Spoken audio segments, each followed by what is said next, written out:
नमस्कार दोस्तों, moonlight finance में आपका स्वागत है। बहुत सारी कंपनीज के Q3 के अपडेट्स आए हैं। आज हम डिस्कस करेंगे Titan, Kalyan jewellers, bank of Baroda, Marico और गोदरेज कंज्यूमर के Q3 के अपडेट्स। ये भी देखेंगे इनमें से कौन सा स्टॉक अभी भी खरीदा जा सकता है। और एक और इंटरेस्टिंग एस्पेक्ट पे डिस्कस करेंगे कि किस तरह से आप अपने स्टॉक से एडिशनल 6 to 10% की एनुअल रिटर्न फर्दर जनरेट कर सकते हो। ओवर एंड अबव जो स्टॉक प्राइस का गेन है, ओवर एंड अबव जो आपको डिविडेंड मिलते हैं, उसके अलावा आप किस तरह से अपने लॉन्ग टर्म होल्डिंग से 6 to 10% तक एनुअल रिटर्न जनरेट कर सकते हो रिस्क फ्री। तो बने रहिए वीडियो के एंड तक। चलिए चर्चा शुरू करते हैं।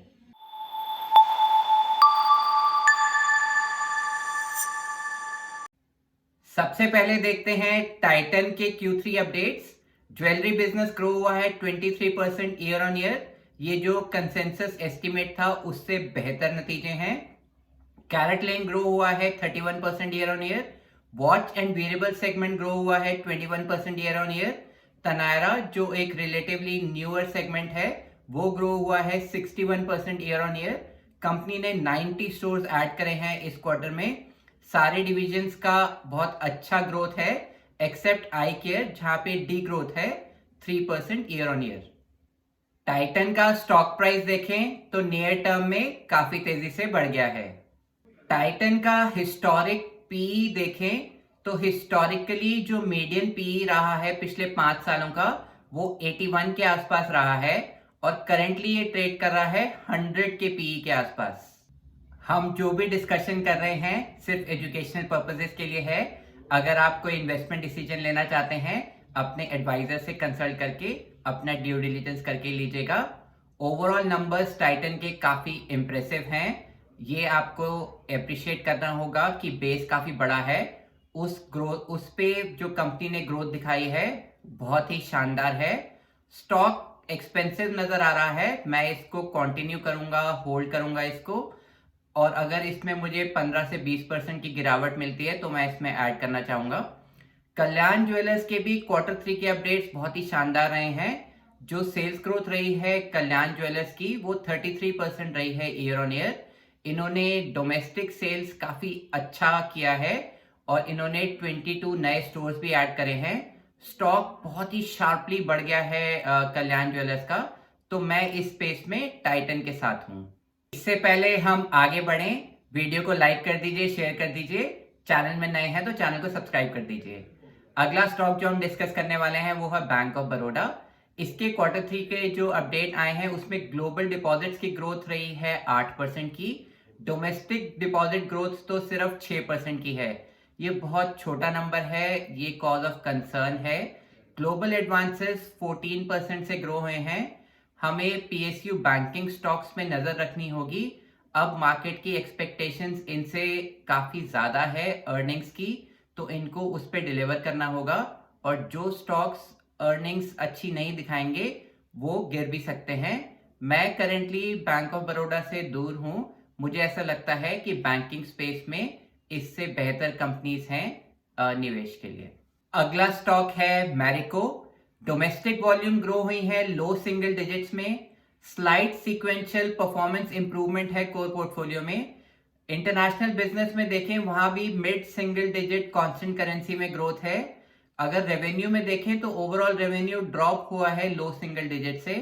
ग्रोथ का चैलेंज है, रूरल डिमांड अभी भी इतने अच्छे से पिकअप नहीं हो रही है, तो एफएमसीजी कंपनीज के लिए थोड़ा सा स्ट्रगल कंटिन्यू है। मैं करेंटली मैरिको से दूर हूं। अगला स्टॉक है गोदरेज कंज्यूमर।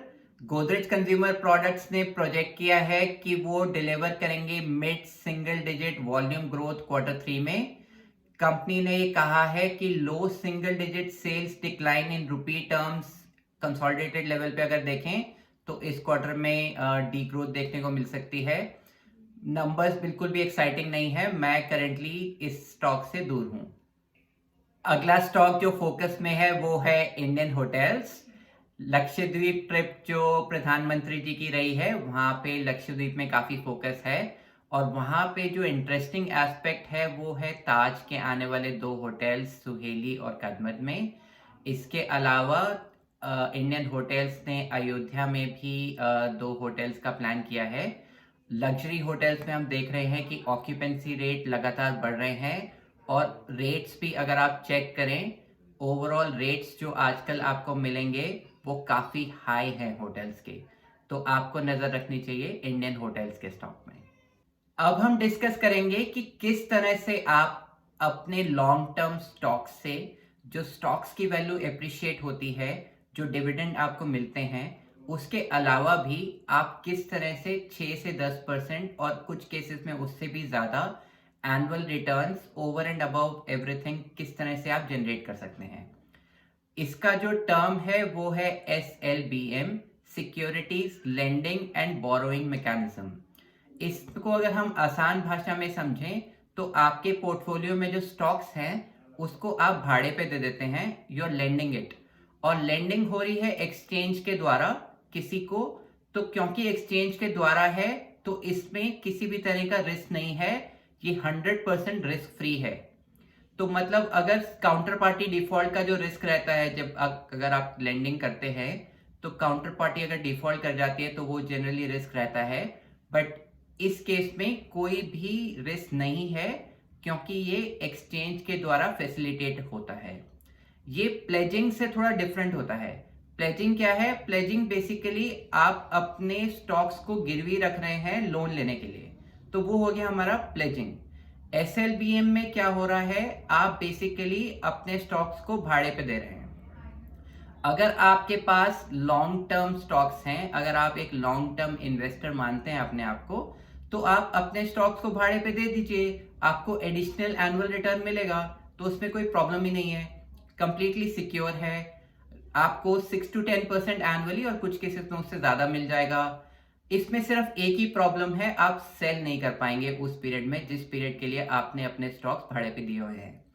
अब वो प्रॉब्लम नहीं है, वो मेरी समझ से ब्लेसिंग इन डिस्गाइज है, क्योंकि आपको अगर आप चाहेंगे भी तो इतनी आसानी से सेल नहीं कर पाएंगे क्योंकि स्टॉक उस वक्त आपके पास अवेलेबल ही नहीं है, क्योंकि आपने उसको लेंड किया हुआ है। तो आप उसको लॉन्ग टर्म तक रखेंगे। एक स्टडी के अनुसार सबसे ज्यादा पैसा स्टॉक्स में उन लोगों ने बनाया जो मर गए या वो भूल गए कि यार उनके पास कोई स्टॉक्स हैं। तो लॉन्ग टर्म में ही वेल्थ क्रिएशन होता है। अगर आप कुछ स्टॉक्स में काफी बुलिश हैं, लॉन्ग टर्म में इन्वेस्टेड रहना चाहते हैं, आप उनको लेंड कर दीजिए, आपको एडिशनल रिटर्न भी मिलेगा और आप लॉन्ग टर्म उसमें बने रहेंगे। हालांकि अगर आप चाहते हैं बीच में कुछ इमरजेंसी केस में, अगर आपको लगता है कि आपको सेल करना ही करना है और आपने लेंड किया हुआ है, तो आपको उसको रिकॉल देना होता है, उसके लिए आपको कुछ पे भी करना पड़ता है। रिकॉल करके आप उसको सेल कर पाएंगे, बट वो थोड़ा सा कॉम्प्लिकेटेड प्रोसेस होता है, तो वो इतने आसानी से आप उसको इमिडिएटली सेल नहीं कर पाते हैं, तो फिर आप किसी और तरह से पैसों को अरेंज करने के लिए सोचते हैं।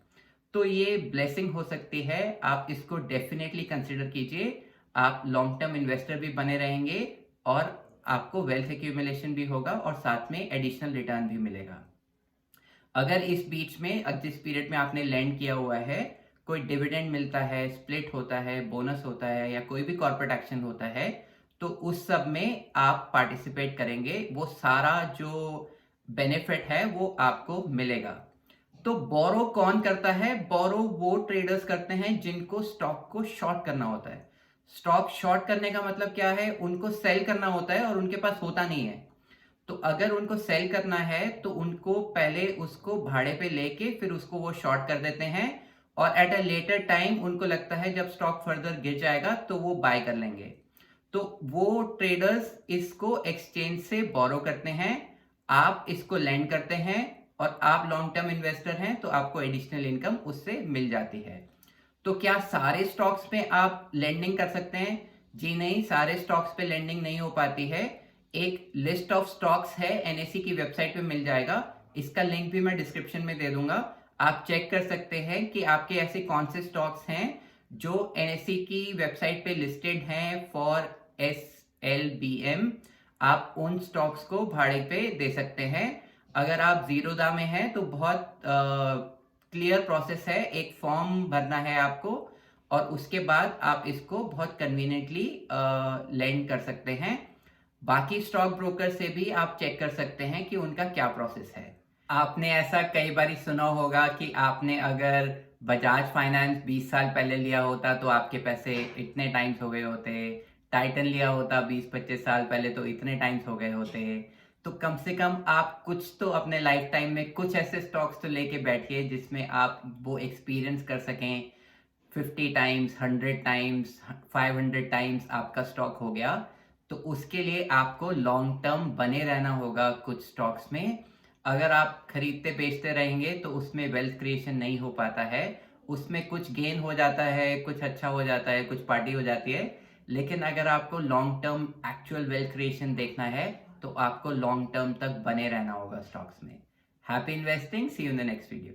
अगर आपको ये वीडियो पसंद आया तो आप इसको लाइक कीजिए और इसी तरह के यूज़फुल वीडियोस के लिए चैनल को सब्सक्राइब कीजिए।